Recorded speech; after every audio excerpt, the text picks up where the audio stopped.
So the following story took place in Oviedo, Florida, in the home where a majority of my older years in these experiences was happening. We were cooking dinner and we had just finished cooking and I was getting ready to go outside to take out trash. And Melissa has, a garbage bag in her hand and she's walking out and she's just holding on to the garbage bag and completely just looking up. She was there for 3-4 minutes. Without any motion, she's just completely staring up. And what felt for like a couple seconds to me, all of a sudden Ralph comes outside and was like, Melissa, are you okay? It was almost like he was frozen there looking up. And that's when I noticed this golden light kind of rising in the horizon.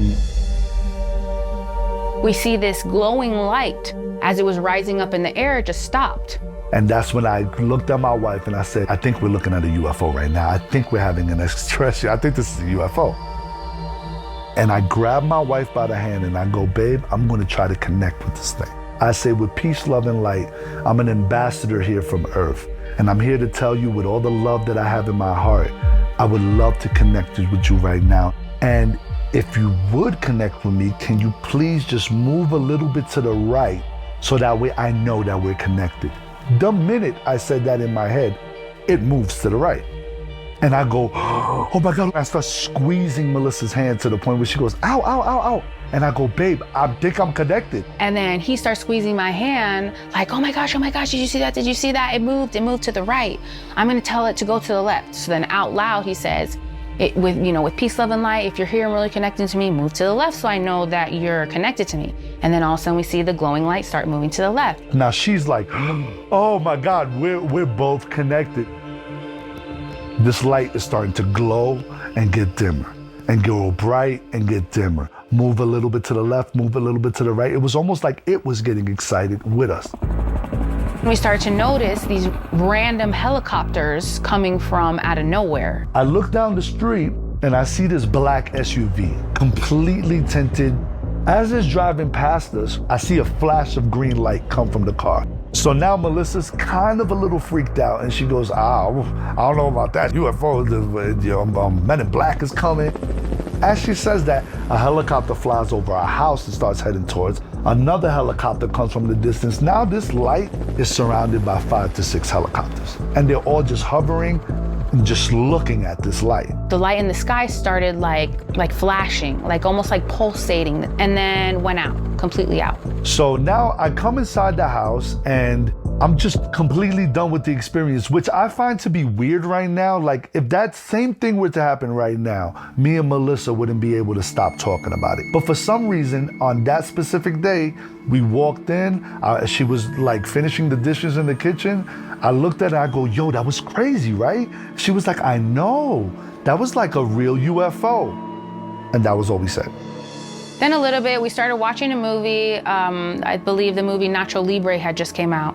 So that we started watching that with the kids. Me and Melissa are just talking, and at that time we had a really old Roku. And if you know the first edition of Roku, it just puts the time like kind of bouncing as a screensaver when you don't change the channel after a while. I can see 1043 just bouncing around. In the middle of me saying something, she goes, shh, shh, do you hear that? I can hear the doorknob being jiggled in my front door to my house. As I'm walking slowly towards the door, a bright white light was in my face and it completely blinded me.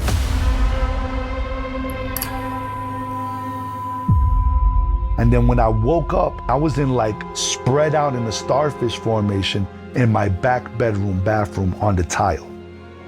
What I felt in my body was similar to the feeling I had when I went under in surgery before. It was like this thing in my lower back. It kind of felt woozy, the nauseating feeling in like in my nose and my throat. And I just remember hearing dee, like a very long buzzing sound. And my whole body felt like it was tingly, like when your arm falls asleep. As I'm going out of it, and I go, holy my kids. And I hop up onto my feet and I run out of my back bathroom, run out of my bedroom, and I go directly into the living room. I saw Melissa sleeping in the love seat in the most uncomfortable position that you could possibly sleep in a love seat. As I'm slapping her on the foot to wake her up, I look at what time it is, and it was like 1:50 something, close to 2 o'clock in the morning. And I promise you, the last thing I remember was 10:43. It was a crazy experience overall. We had no idea and don't know till this day, like what happened in that missing time. Now, I do believe that the UFO that me and Melissa saw was 100% authentic and real. But I know for a fact that I was taken by an entity that uses anesthesia.